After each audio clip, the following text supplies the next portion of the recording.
नमः संस्कृताय। प्रिय संस्कृत मित्राणि, संस्कृत सेवा में आप सभी का स्वागत है। आज हम लोग किरातार्जुनीय प्रथम सर्ग के बारे में जानेंगे। अभी तक हम लोगों ने किरातार्जुनीय महाकाव्य के रचनाकार रहे भारवी के जीवन परिचय के बारे में हम लोगों ने पिछले वीडियो में पढ़ लिया है। अब उसके बाद हमने आपसे पूर्व में ही बोला था कि अब हम लोग किरातार्जुनीयम ग्रंथ का अध्ययन प्रारंभ करेंगे, तो जिसमें हम लोग अब उसी क्रम में अब किरातार्जुनीयम महाकाव्य का सामान्य परिचय हम लोग पढ़ेंगे कि किरातार्जुनीयम महाकाव्य में क्या है और महाकाव्य किसे कहते हैं, ये सभी हम लोग जानेंगे। तो आइए देख लेते हैं क्या दिया। देखिए, इसमें दिया कि आचार्य विश्वनाथ द्वारा अपने लक्षण ग्रंथ साहित्य दर्पण में महाकाव्य का लक्षण बताया गया है, जो भारवी की किरातार्जुनीयम नामक महाकाव्य में संपूर्ण रूप से घटित होता है। अब अगर पूछ लेता है कि साहित्य दर्पण किसका ग्रंथ है, तो आप बताएंगे साहित्य दर्पण आचार्य विश्वनाथ का ग्रंथ है। और यह कैसा ग्रंथ है, तो साहित्य दर्पण लक्षण ग्रंथ है। कैसा ग्रंथ है गुरु जी? लक्षण ग्रंथ है। उसी में महाकाव्य का लक्षण बताया गया है, जो कि भारवी द्वारा प्रणीत जो किरातार्जुनीयम महाकाव्य है, संपूर्ण लक्षण उससे घटित होते हैं। तो देखिए, लक्षण में हम लोग देख लेते हैं क्या बताया गया है। लक्षण में देखिए बताया गया है गुरु जी कि सर्गबद्धो महाकाव्यम तत्रैको नायकः सुरः सद्वंसः क्षत्रियो वापि धीरोदात्त गुणान्वितः। महाकाव्य कैसा होना चाहिए? तो सर्गबद्ध होना चाहिए। कैसा होना चाहिए गुरु जी? सर्गबद्ध होना चाहिए। न्यूनातिन्यून 8 सर्ग होने चाहिए। और तत्र एको नायकः सुरः, उसमें एक नायक होना चाहिए। सुर मतलब सुर कोटि का एक नायक होना चाहिए। और सद्वंसः क्षत्रियो वापि, और उसमें एक क्षत्रिय या धीरोदात्त गुणों से अन्वित, धीरोदात्त गुणों से युक्त एक क्षत्रिय नायक होना चाहिए। तो इसमें देखिए सीधे कहा, तो इसमें कहा गया ना कि इसके अनुसार महाकाव्य एक सरबद्ध प्रबंध काव्य है, अर्थात महाकाव्य में एक सरबंध प्रबंध काव्य है, जिसमें कोई देवता अथवा सद्वंश में उत्पन्न, अच्छे कुल में उत्पन्न, धीरोदात्त गुणों से युक्त एक या अनेक नायक होते हैं। ठीक है ना? कहा गुरु जी कि इस महाकाव्य में एक सरबद्ध प्रबंध काव्य है, जिसमें कि कोई देवता अथवा सद्वंश में उत्पन्न, अच्छे कुल में उत्पन्न, धीरोदात्त गुणों से युक्त एक या अनेक नायक होते हैं। इस दृष्टि से किरातार्जुनीयम 18 सर्गों का एक महाकाव्य है। कितने सर्गों का एक महाकाव्य है? 18 सर्गों का एक महाकाव्य है, जिसमें धीरोदात्त गुणों से युक्त अर्जुन नायक है। एक बात तो स्पष्ट हो गई कि किरातार्जुनीयम महाकाव्य का नायक कौन है, तो आप बताएंगे अर्जुन है। कौन है गुरु जी? अर्जुन है। किरातार्जुनीयम महाकाव्य में कितने सर्ग हैं, तो आप बताएंगे 18 सर्गों का एक महाकाव्य है। और किरातार्जुनीयम महाकाव्य में अर्जुन जो नायक है वह किस कोटि का नायक है, तो आप बताएंगे धीरोदात्त कोटि का। देखिए, धीरोदात्त, धीरलित, धीर प्रशांत और धीरोद्धत 4 कोटि है नायकों की। कौन कौन सी गुरु जी? धीरोदात्त, धीर ललित, धीर प्रशांत और धीरोद्धत।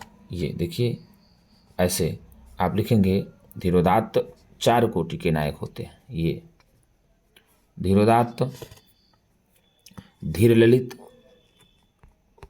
धीर ललित,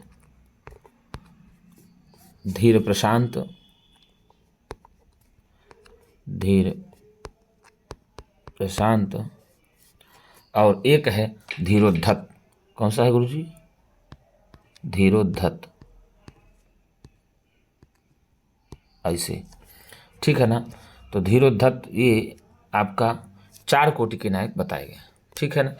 अब ये भी आप जान लीजिए, प्रश्न आपसे अगर परीक्षा में पूछता है तो आप इसको प्रमुखता से बताएंगे। तो देखिए आगे दिया है इसी तरह से, फिर दिया श्रृंगारवीर शांतानाम एकोंगीरस इष्यते। अब और क्या बता रहा है देखिए कि श्रृंगारवीर शांतानाम एकोंगीरस इष्यते। अंगानि सर्वे पिरसाह सर्वे नाटक संधयः। और उसमें महाकाव्य में क्या होना चाहिए? श्रृंगार होना चाहिए, या वीर होना चाहिए, या शांत होना चाहिए। तो श्रृंगार, वीर एवं शांत में से कोई एक अंगी रस या प्रधान रस होना चाहिए। अंगी रस का मतलब होता है प्रधान रस होते हैं, और शेष अन्य रस जो हैं उनके सहयोगी होंगे। क्या होंगे गुरुजी? शेष जो अन्य रस होंगे उनके क्या होंगे? सहयोगी होंगे या अंगभूत गौण होते हैं।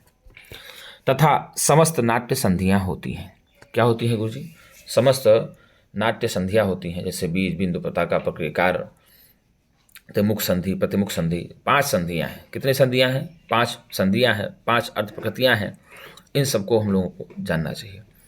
तो इस लक्षण के अनुसार किरातार्जुनीय महाकाव्य का प्रधान या अंगी रस वीर रस है। अब पूछ लेता है आपसे कि किरातार्जुनीय महाकाव्य का प्रधान रस कौन सा है, तो आप बताएंगे कि किरातार्जुनीय महाकाव्य का प्रधान रस वीर रस है। या आपसे पूछ ले कि किरातार्जुनीय महाकाव्य का अंगी रस कौन सा है, तो आप बताएंगे किरातार्जुनीय महाकाव्य का अंगी रस है वीर रस। और कहा श्रृंगारादि रस इसके अंगभूत हैं। श्रृंगारादि रस जो है इसके क्या हैं? अंगभूत हैं। आचार्य मलिनाथ किरातार्जुनीय के विषय में कहते भी हैं। क्या कहते हैं? आइए देख लेते हैं। आगे कहा श्रृंगारादि रसोंगम अत्र विजयी वीरः प्रधानो रसः आदौ नमस्क्रियासेर्वा वस्तु निर्देश एव वा क्वचिन्निंदा खलादेनाम शतांच गुण कीर्तनम। अर्थात कहने का तात्पर्य यह हुआ कि इसके अनुसार महाकाव्य का प्रारंभ इष्ट देवता के प्रति नमस्क्रिया या नमस्कार से होगा, या आशीर्वाद से होगा, अथवा वस्तु निर्देश से होता है। तो इसमें जो दिया है, इसमें ये बताने का प्रयत्न कर रहा है कि मंगलाचरण 3 कोटि के होते हैं। मंगलाचरण कितने प्रकार के होते हैं गुरुजी? मंगलाचरण 3 प्रकार के होते हैं। जिसमें कौन कौन सा दिया? तो पहले होगा नमस्क्रियात्मक मंगलाचरण, दूसरा होगा आशीर्वादात्मक मंगलाचरण, और तीसरा होगा वस्तु निर्देशात्मक मंगलाचरण। जैसे आप पढ़े होंगे कश्चित कांता विरह गुरुणा स्वाधिकारात्मतः सापेन स्तंगवित महिमा। तो इसमें वस्तु निर्देशात्मक मंगलाचरण किया गया है। और या षष्टु षष्ठाद्या वहत विधोतम या हिरिया चहोत्री ये द्विकालम विधत्ता सुत विषय गुणा या सता व्याप विषम। इसमें आशीर्वादात्मक मंगलाचरण किया गया है। और परमात्मा ने नमः जैसे कहा ना कि तो दिक्कलाद नव छिन्नान्नत चिन्मात्र मूर्त स्वानुभूत्य गमानाय नमः शांताय तेजसे। तो आप पढ़े हैं नीति शतकम ग्रंथ, तो उसमें नमस्कारात्मक मंगलाचरण किया गया। तो इसी प्रकार से किसी में नमस्कारात्मक और वस्तु निर्देशात्मक दोनों मंगलाचरण कर देता है। तो ये मंगलाचरण की कोटियां हैं। आप इसमें ध्यान रखेंगे कि पूछ लेता है अगर यदि आपसे प्रश्न कि मंगलाचरण कितने प्रकार का होता है, तो आप बताएंगे कि मंगलाचरण 3 प्रकार का होता है। पहले नमस्क्रियात्मक मंगलाचरण, दूसरा आशीर्वादात्मक मंगलाचरण, और तीसरा वस्तु निर्देशात्मक मंगलाचरण। और हमने ये भी बताया था नायक की कोटि कितना है, तो नायक की कोटियाँ 4 हैं। हमने बताया कि आपको अर्थ प्रकृतियाँ कितनी हैं, तो आपको बताया 5 है। बीज, बिंदु, पताका, प्रक्रिया, संधियाँ कितनी है, तो नाटक में 5 संधियाँ होती है। मुख, प्रतिमुख, गर्भ, बीमार, ऐसे करके 5 संधियाँ भी होती हैं। तो इसीलिए कहा वस्तु निर्देश से होता है। अतः किरातार्जुनीय महाकाव्य का प्रारंभ वस्तु निर्देशात्मक मंगलाचरण से हुआ है। अब आपको पूछ ले कि किरातार्जुनीय महाकाव्य में किस कोटि का मंगलाचरण है, तो आप निधड़क होकर के बताएंगे कि किरातार्जुनीय महाकाव्य में वस्तु निर्देशात्मक कोटि का मंगलाचरण है। पहला श्लोक है मंगलाचरण में श्रियः कुरूणामधिपश पालने प्रजासु वृत्तिं यमयुङ्क्त वेदितुं सवर्णलिङ्गी विदितः समाययौ युधिष्ठिरन्द्वैत वने वनेचरः। देखिए दिया है श्रियः कुरूणामधिपस्य पाल्यं।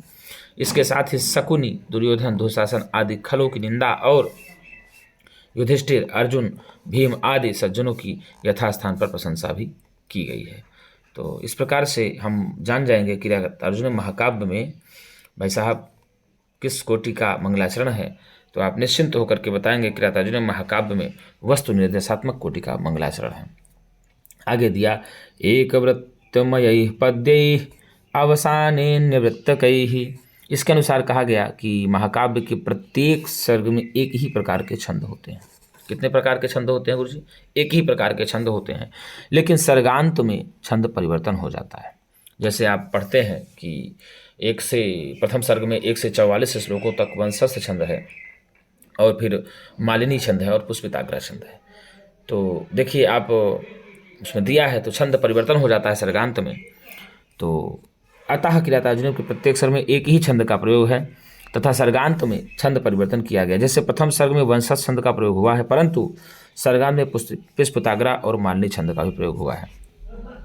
नन्मय युते मालिनी भोगलोकई।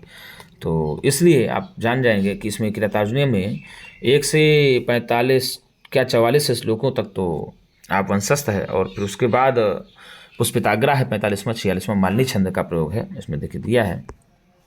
तो इसलिए महाकाव्य में छंद का परिवर्तन भी होता है, सर्गांत में होता है। अगर प्रश्न पूछ लेता है कि किसका मतलब परिवर्तन सर्गांत में होता है, किस में होता है, तो आप बताएंगे महाभारत में सर्गांत में परिवर्तन होता है छंद का।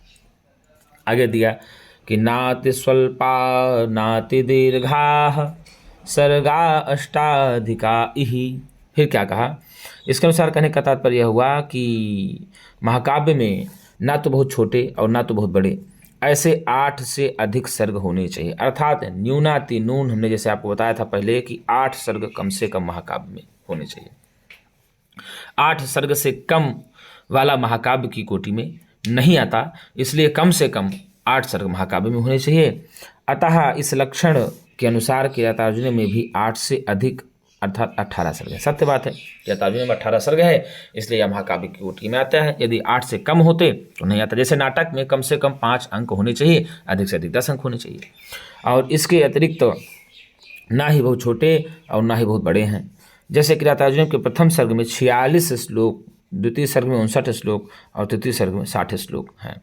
अगर आपसे पूछ लेता है कि आप टीजीटी के दृष्टिगत हैं, आप टीजीटी के दृष्टिकोण से पढ़ रहे हैं, एलटी के दृष्टिकोण से पढ़ रहे हैं, तो आपको ये तो जरूर जानना चाहिए कि किरातार्जुनीयम महाकाव्य के प्रथम सर्ग में कितने श्लोक हैं। तो आप निश्चिंत होकर के बताएंगे कि किरातार्जुनीयम महाकाव्य के प्रथम सर्ग में 46 श्लोक हैं। मान लीजिए पूछ ले द्वितीय सर्ग में कितने श्लोक हैं, तो आप बताएंगे 59 श्लोक हैं, और तृतीय सर्ग में कितने हैं, तो आप बताएंगे गुरुजी कि 60 श्लोक हैं। आगे दिया है कि नानावृत्तमयः क्वापि सर्गः कश्चन दृश्यते। इसके अनुसार कहा जाता है कि गुरुजी कभी कभी एक ही सर्ग में अनेक छंद भी होते हैं। सही बात है, कभी कभी क्या हो जाता है कि एक ही छंद में अनेक छंद भी होते हैं। जैसे किरातार्जुनीयम के 18वें सर्ग में द्रुत विलंबित रथोद्दता प्रतिमाक्षरा प्रमिताक्षरा अपरवक्त्र प्रमुदित वदना उपजाति शालिनी इपच्छन्दसिक स्वागता मत्तमयूर वंशस्थ प्रहर्षिणी मालिनी एवं शिखरिणी आदि छंदों का भी प्रयोग मिलता है। जैसे देखिए आप यहाँ लिखा है संध्या सूर्येन्दुरजनी प्रदोषध्वान्तवासरा प्रातर्मध्याह्नमृगया शैलतुर्वनसागरः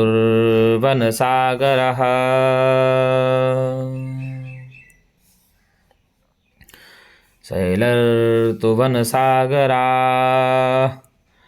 प्रातर्मध्याह्नमृगया शैलर्तुवनसागरा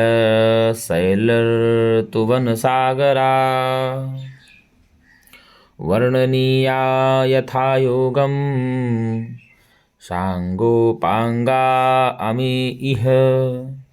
इसके अनुसार देखिए कहा गया है, क्या कहा गया है देखिए गुरुजी कि इसके अनुसार महाकाव्य में यथावसर नगर, सागर, पर्वत, षड्ऋतु, चंद्र सूर्योदयास्त, वनोपवन, जल विहार, संध्या, प्रातः, रजनी, मधुपान, रथोत्सव, संयोग, वियोग, विवाह, रण प्रयाण, विजय एवं अभ्युदयादि का वर्णन होना चाहिए। इतना इतना महाकाव्य में होना चाहिए। अतः किरातार्जुनीयम महाकाव्य के चतुर्थ सर्ग में शरद ऋतु का, पंचम सर्ग में इंद्रकील पर्वत का, यह आपसे पूछता बहुत है, चतुर्थ सर्ग में शरद ऋतु का, पंचम सर्ग में इंद्रकील पर्वत का, और अष्टम सर्ग में गंधर्वों और अप्सराओं के वन विहार, स्नान क्रीड़ा आदि का, और नवम सर्ग में सायंकाल चंद्रोदय वर्णन तथा सुरति तथा प्रभात का, और 10वें सर्ग में वर्षा ऋतु इत्यादि का वर्णन किया गया है। तो ये बहुत द मोस्ट है। इस लाइन को आप लोग अपनी कॉपी में लिख लीजिए या अंडरलाइन कर लीजिए। आपसे पूछ लेगा कि किरातार्जुनीयम के चतुर्थ सर्ग में किसका वर्णन है, तो आप बताएंगे किरातार्जुनीयम के चतुर्थ सर्ग में शरद ऋतु का वर्णन है। और इंद्रकील पर्वत का वर्णन किस सर्ग में मिलता है, तो आप बताएंगे किरातार्जुनीयम के 5वें सर्ग में इंद्रकील पर्वत का वर्णन मिलता है। और गंधर्वों और अप्सराओं तथा वन विहार स्नान क्रीड़ा आदि का वर्णन किस सर्ग में मिलता है, तो आप बताएंगे 8वें सर्ग में मिलता है। और 9वें सर्ग में बहुत ही मोस्ट बात है कि इसमें सूर्योदय एवं चंद्रोदय काल का भी वर्णन मिलता है, सुरति तथा प्रभात का भी वर्णन मिलता है, इसको भी आप देख लेंगे। और 10वें सर्ग में वर्षा ऋतु का वर्णन प्राप्त होता है। यह कहाँ प्राप्त होता है, तो आप बताएंगे किरातार्जुनीय महाकाव्य में। आगे दिया कवेर्वृत्तस्य वा नाम्ना नायकस्येतरस्य वा, कवेर्वृत्तस्य वा नाम्ना नायकस्येतरस्य वा, नामास्य सर्गोपादेय कथया सर्गनाम तु। तो इसके अनुसार महाकाव्यों के नाम उनके नायक के नाम पर जैसे रघुवंशम, कथानक के नाम पर जैसे कुमार संभवम, अपने रचयिता के नाम पर जैसे भट्टिकाव्यम, अतः इसी प्रकार महाकवि भारवी ने अपने महाकाव्य का नाम किरातार्जुनीयम रखा है, जो कि कथानक अर्जुन से संबद्ध है। किससे संबद्ध है गुरुजी? तो किरातार्जुनीयम का कथानक किससे संबद्ध है? अगर प्रश्न आता है तो आप बताएंगे कि किरातार्जुनीयम का कथानक कथानायक अर्जुन से संबंधित है। किससे संबंधित है? अर्जुन से। तो किरातार्जुनीयम कथा का नायक कौन है? तो आप बताएंगे अर्जुन है।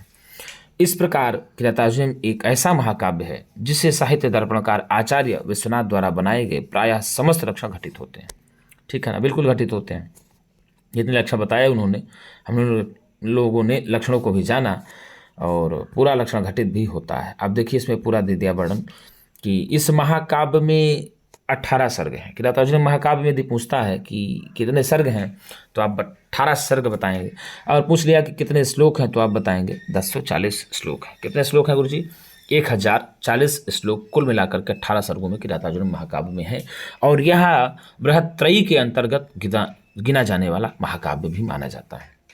बृहत्त्रयी के अंतर्गत 3 महाकाव्य आते हैं, किरातार्जुनीयम, शिशुपालवधम और नजदीचरितम। किरातार्जुनीयम के रचनाकार हुए भारवी, शिशुपालवधम के रचनाकार हुए महाकवि माघ और नजदीचरितम के रचनाकार हुए श्रीहर्ष। और शिशुपालवधम 20 सर्गों का महाकाव्य है और नजदीचरितम 22 सर्गों का महाकाव्य है। महाकाव्य का नायक जो है धीरोदात्त गुणों से युक्त मध्यम पांडव अर्जुन है।